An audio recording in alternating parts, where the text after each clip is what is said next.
No programa Hora Extra desta semana, você vai saber quais os direitos do trabalhador na rescisão do contrato de trabalho.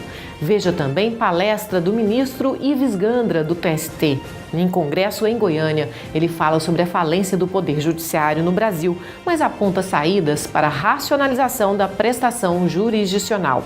E no bloco de entrevistas, o advogado e professor José Humberto Meirelles fala sobre as implicações sociais, jurídicas e econômicas do acidente de trabalho no Brasil. Aguardamos você!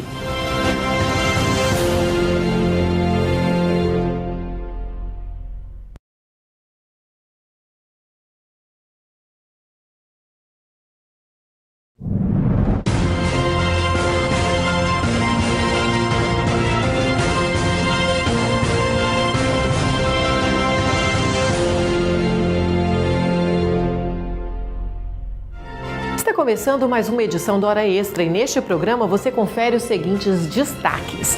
O ministro do TST, Ives Gandra, fala em falência do Poder Judiciário no Brasil. A rescisão do contrato de trabalho causa muitas dúvidas. Veja quais são os direitos dos trabalhadores. E no bloco de entrevistas, o professor e advogado José Humberto Meirelles fala sobre as implicações sociais, econômicas e jurídicas do acidente de trabalho. O Hora Extra está começando agora. O ministro Ives Gandra, vice-presidente do TST, profere palestra no 20º Congresso Goiano de Direito e Processo do Trabalho. Ele fala sobre a falência da Justiça do Trabalho no Brasil, mas aponta saídas para a racionalização da prestação jurisdicional. 66 milhões de ações tramitam no Poder Judiciário no Brasil, o que significa que 1 a cada 3 brasileiros procurou a Justiça atualmente. Diante da absoluta incapacidade de o Judiciário julgar tantos processos, o ministro Ives Gandra, vice-presidente do TST, reconheceu durante palestra em congresso em Goiânia que o Judiciário está falido.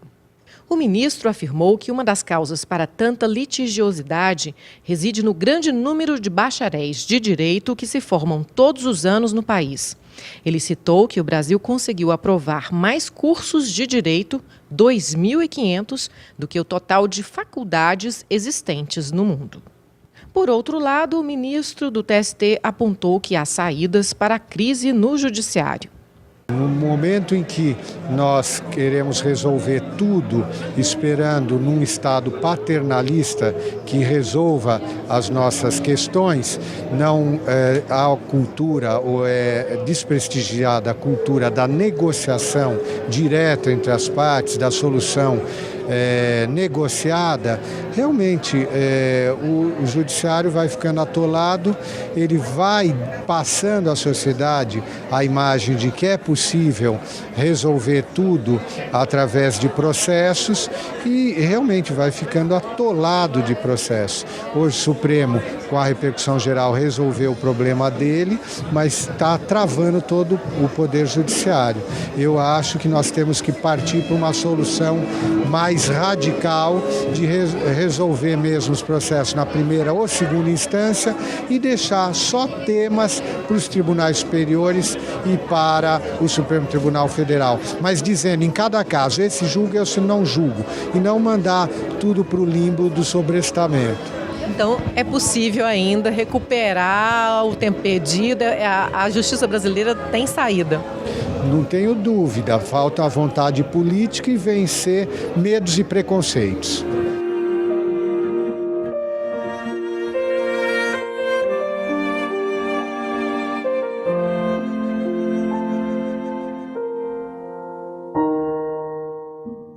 A rescisão do contrato de trabalho causa muitas dúvidas. Veja quais são os direitos do trabalhador. Terminar um relacionamento nem sempre é fácil. Os dois lados precisam entrar num acordo, procurar um cartório e depois assinar o divórcio. Por fim, uma relação trabalhista também não é muito diferente. Para quem trabalha há mais de um ano em uma empresa, a rescisão do contrato precisa ser feita em um sindicato da categoria como esse. Aqui é feita a fiscalização do pagamento das verbas rescisórias. E se estiver tudo direitinho, aí depois cada um pode seguir seu rumo. No Sindicato dos Empregados do Comércio, cerca de 3.500 contratos são rescindidos todo mês. Muitas vezes porque o empregado pede demissão, outras porque o empregador decidiu dispensar o funcionário, como foi este caso. Eu precisei estava apertando um pouco lá na firma e tive que tomar essa decisão. Aqui só não atende a dispensa por justa causa quando o empregado ou o empregador comete alguma falta grave, que resulta no fim do contrato. Aí o caso é encaminhado para o Ministério do Trabalho. No ato da homologação, as partes devem estar presentes ou representadas por um procurador.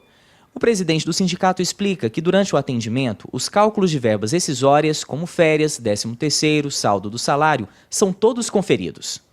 O sindicato tem a função precípua, instituído na CLT e na Constituição Federal, de assistir à rescisão contratual, assistir o pagamento da rescisão contratual. Evidentemente, para que esse pagamento seja assistido dentro da normalidade da lei, o sindicato tem que fazer algumas conferências, mas a função do sindicato é todo empregado com mais de 1 ano de trabalho naquela empresa, no nosso caso efetivo do comércio, ele terá que ser feito, a rescisão terá que ser assistida no sindicato que representa aquela categoria, no nosso caso, nos sindicatos comerciários.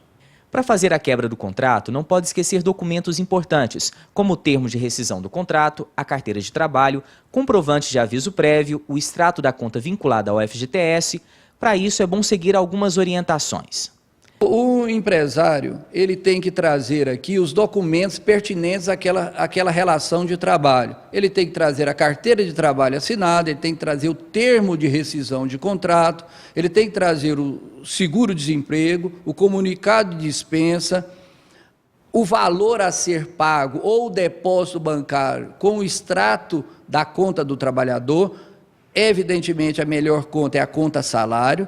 Ele terá também que apresentar a folha de pagamento dos 6 últimos meses, a chave do FGTS, o extrato do FGTS, né? Para que, com esses documentos, o sindicato confira se o empresário está realmente pagando as verbas pertinentes à relação de trabalho, e normalmente na relação de trabalho é do último ano que se deve, caso tivesse ocorrido o pagamento indevido ou errado nos anos anteriores. E ali o sindicato assiste, no momento, o pagamento daquele valor que era devido ao trabalhador. Ressaltamos aí que, muitas das vezes, existe o pagamento, mas não existe o entendimento entre as parcelas a ser paga ou a quantidade de parcelas. O sindicato tem a prerrogativa de fazer uma ressalva naquela rescisão e ajuizar uma ação para depois receber o restante daquela homologação. Quando o aviso prévio é trabalhado, o patrão tem 1 dia útil para pagar tudo o que deve ao funcionário. Se não houver aviso prévio, o prazo para pagar todas as parcelas da rescisão é de até 10 dias depois da data em que a demissão foi comunicada. Se não for assim, tem multa.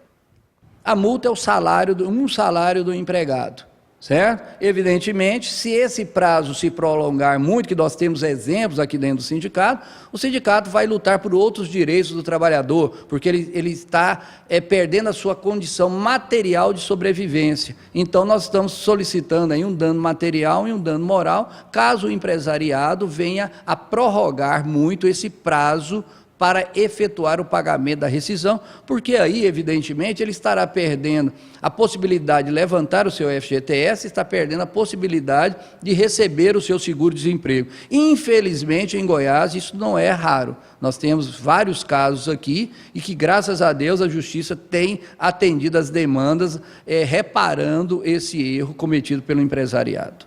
Toda assistência do sindicato é gratuita e, se não houver acordo entre as partes, a entidade também orienta o que fazer para acionar a justiça. O importante é que a lei trabalhista seja cumprida e que ninguém saia daqui no prejuízo. No próximo bloco, o professor e advogado José Humberto Meirelles fala sobre as implicações sociais, econômicas e jurídicas do acidente de trabalho no Brasil. Veja a seguir.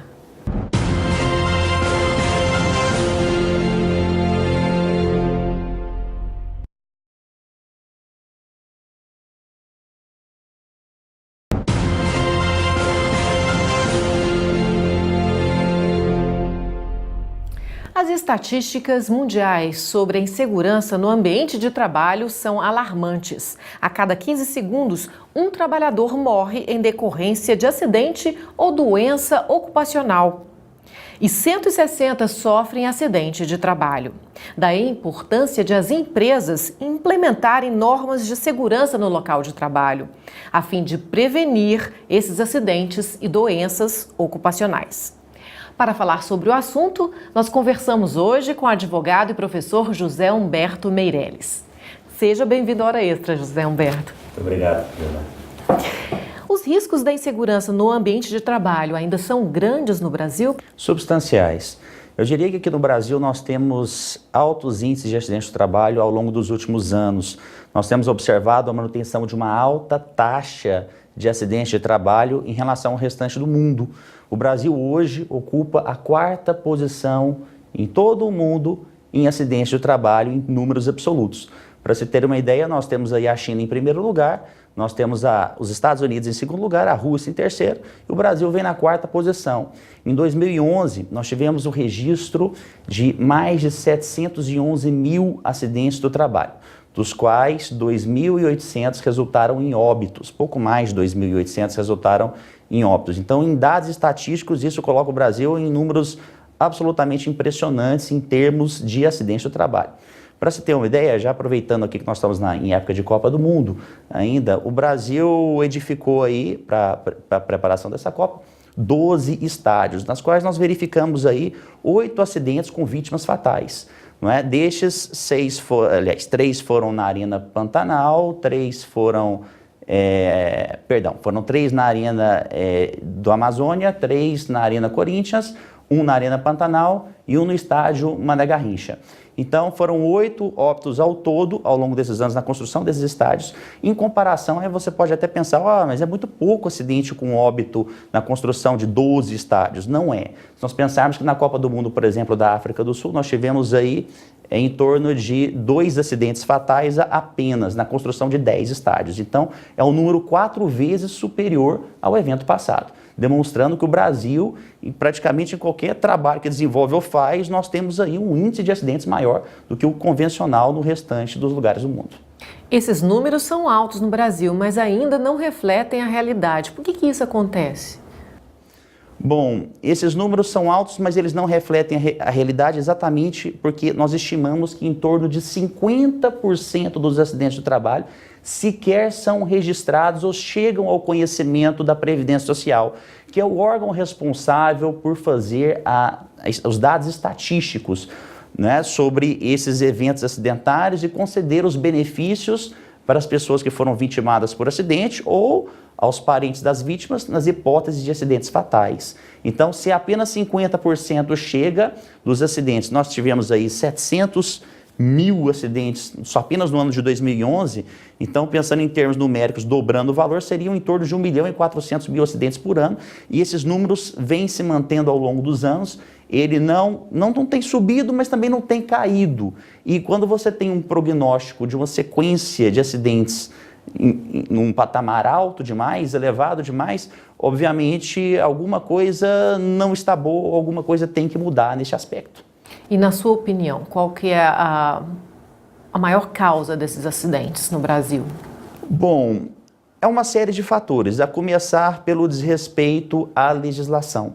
O Brasil tem uma gama de legislações acerca do tema, mas ainda falta uma conscientização da população sobre a importância de se assegurar o efetivo aplicação dessa normatização, em especial o uso de equipamentos de proteção.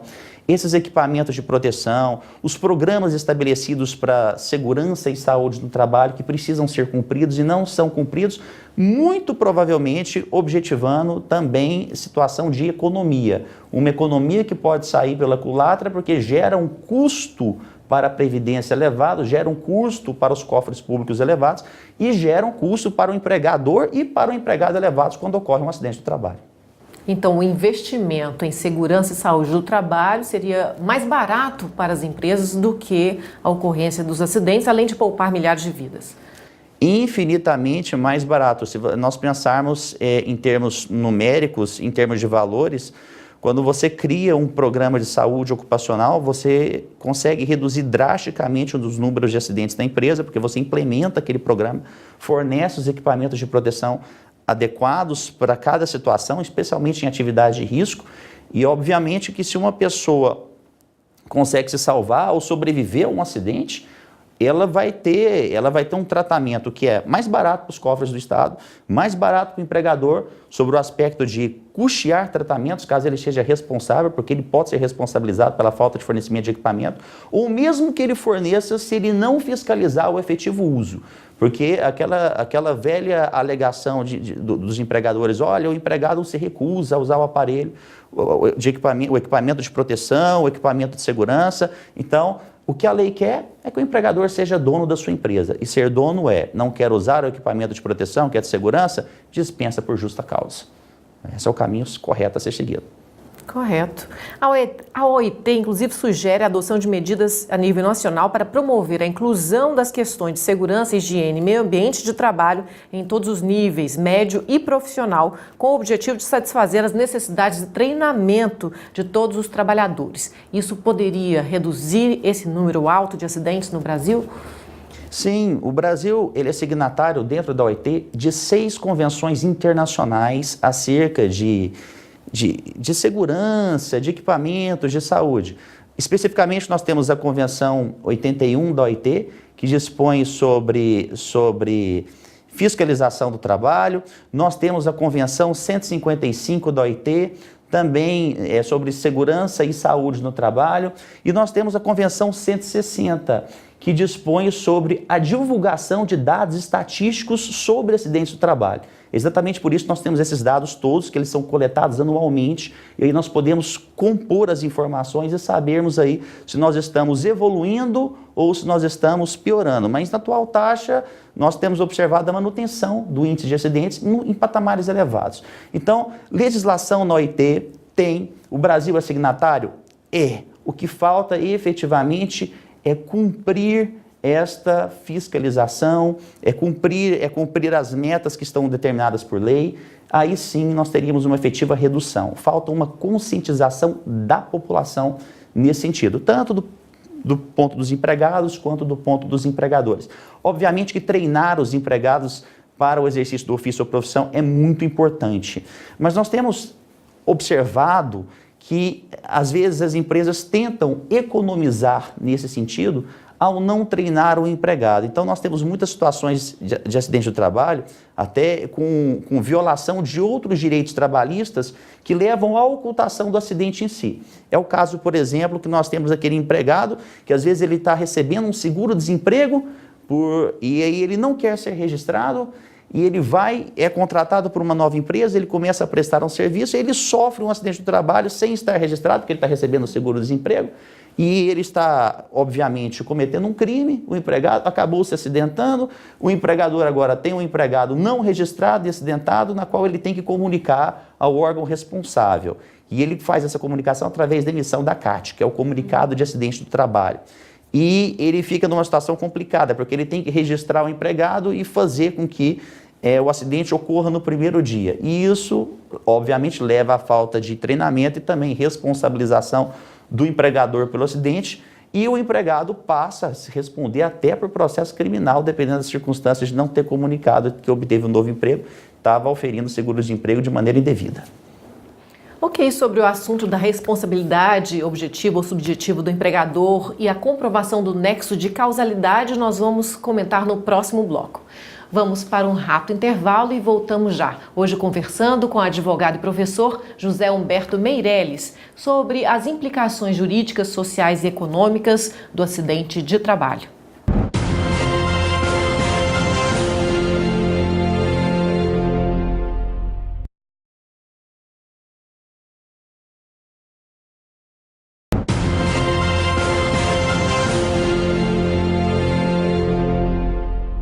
Hora Extra está de volta. Hoje conversamos com o advogado e professor José Humberto Meirelles sobre as implicações sociais, jurídicas e econômicas do acidente de trabalho no Brasil.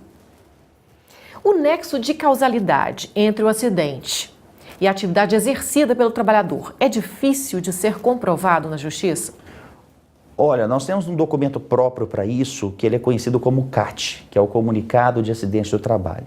Esse comunicado ele deve ser feito pela empresa quando o empregado se acidenta, não é? Normalmente com antecedência um período máximo de 24 horas após o acidente ou em caso de óbito de imediato.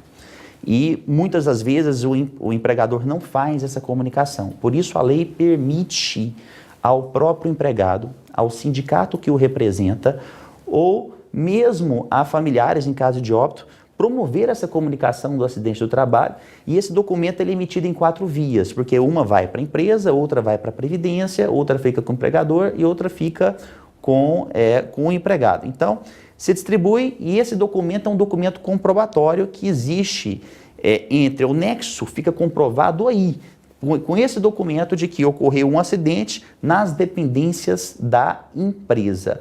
O que ocorre é que muitas empresas, no caso de acidente, é bem pacífica essa questão, mas a questão fica um pouco mais complicada nas situações de doença ocupacional, porque muitas das vezes o empregador alega que a doença não tem ligação com o trabalho, e aí a empresa acaba não emitindo a CAT, no caso, às vezes, de doenças ocupacionais, alegando que a doença não tem pertinência com o trabalho.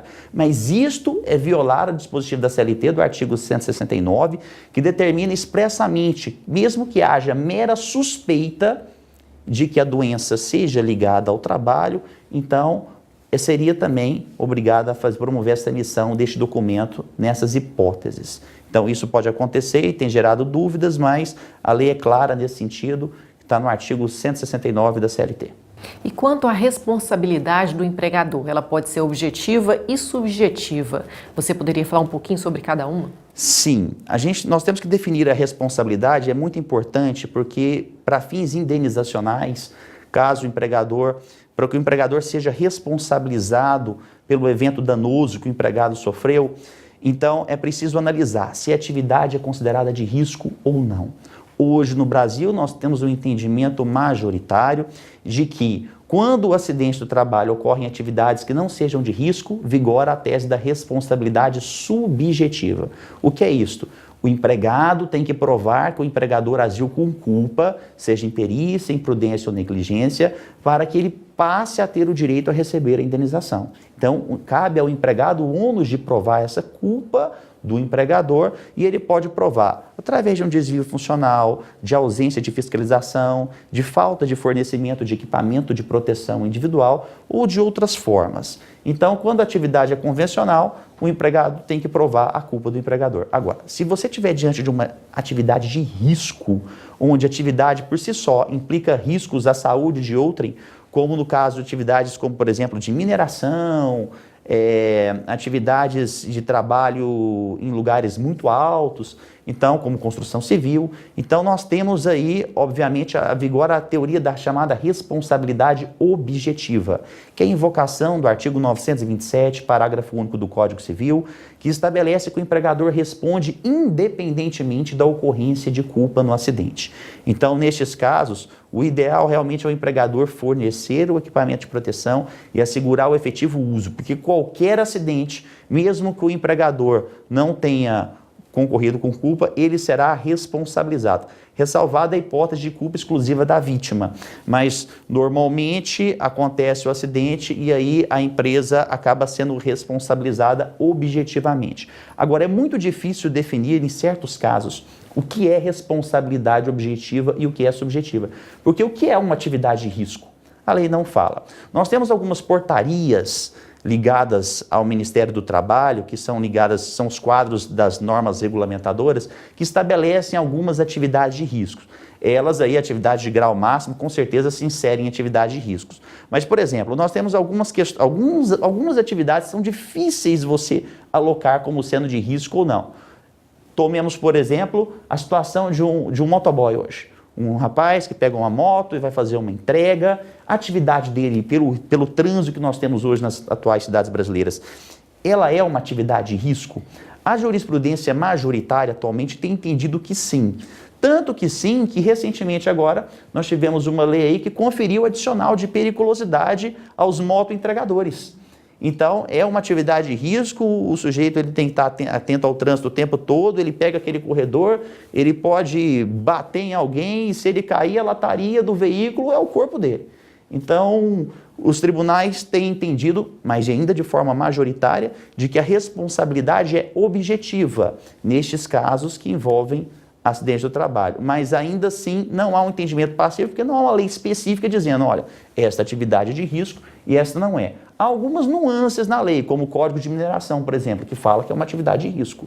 Mas a maioria das atividades não existe previsão legal. E aí vai de caso a caso para definir aquilo que é atividade de risco e a responsabilidade seria objetiva e aquilo que não é de risco e a responsabilidade seria subjetiva. Professor José Humberto, o acidente de trajeto, ele pode ser equiparado ao acidente típico de trabalho somente para fins previdenciários ou não? Muito boa pergunta esta. É sempre uma grande indagação a questão do acidente de trajeto, porque nas próprias estatísticas o acidente de trajeto ele é separado dos acidentes convencionais. Acidente de trajeto é aquele que ocorre quando o trabalhador ele está indo de casa para o trabalho ou do trabalho para casa. Então, quando ele sofre um acidente de trajeto, vem a dúvida, é acidente do trabalho? Para fins previdenciários, com certeza, porque a Previdência vai ter que atender e fornecer os benefícios previdenciários para essa pessoa que se acidenta. Agora, o empregador pode ser responsabilizado pelo acidente de trajeto? Em regra, não, porque que responsabilidade tem o empregador quando o empregado se acidenta vindo para o trabalho ou retornando para a sua casa? Se ele tiver qualquer responsabilidade, em que hipótese? Hipóteses raras, como, por exemplo, o empregador forneceu a condução para o empregado, um carro, e o carro estava com problema no freio, porque faltou revisão por parte do empregador. Aí tudo bem, o empregador pode ser responsabilizado, mas são hipóteses absolutamente excepcionais. Daí vem-se o conceito que se fala bastante das doutrinas, de que o acidente do trabalho para fins previdenciários, ele tem um conceito mais amplo do que o acidente do trabalho para fins trabalhistas, porque embora o trabalhador vá receber os benefícios previdenciários, ele não recebe a indenização trabalhista porque o empregador não teve responsabilidade na ocorrência do acidente. Então, esta é a grande diferenciação de acidente de trabalho para fins trabalhistas e previdenciários. Você falou num caso concreto de um motoboy que se acidentou. Você poderia comentar esse caso? Sim. Eu estava reportando aqui uma hipótese, uma situação muito específica que nós tivemos visualizando. O processo ainda tramita e nós tivemos uma situação onde um determinado colega de serviço, que era um garçom, despejou uma gordura numa água, numa canalização de água fluvial, e essa gordura da cozinha acabou saindo na rua. E vinha um outro garçom chegando para trabalhar na sua moto. E ele estava vindo de casa para o trabalho. E ele acabou passando em cima desse óleo despejado pelo seu empregador. Então ele caiu da moto, machucou, sofreu queimaduras de 2º e 3º grau. E aí ele ingressou, obviamente, com a ação para buscar a sua indenização para fins trabalhistas. Neste caso, se comprovado a situação de que houve culpa do empregador e que houve negligência ou que houve uma conduta até ativa mesmo, de uma imprudência de jogar uma gordura numa canalização de água fluvial que que não deveria ter sido feito, não é? Então, se ficar comprovada essa hipótese, aí sim o empregador é responsabilizado. Mas são hipóteses excepcionais, isso foge do padrão convencional, porque em regra o empregador não vai ser responsabilizado nesse acidente de trajeto, né? A não ser que ele tenha participação direta, como esse exemplo aí. Muito obrigada pela entrevista, professor José Humberto. Obrigado, agradeço. Bom, obrigada por sua atenção também. O Hora Extra fica por aqui. Hoje conversamos com o professor e advogado José Humberto Meirelles sobre as consequências do acidente de trabalho no Brasil. Até a próxima semana e não deixe de acompanhar mais notícias do TRT de Goiás pelo Facebook e pelo Twitter. Até mais.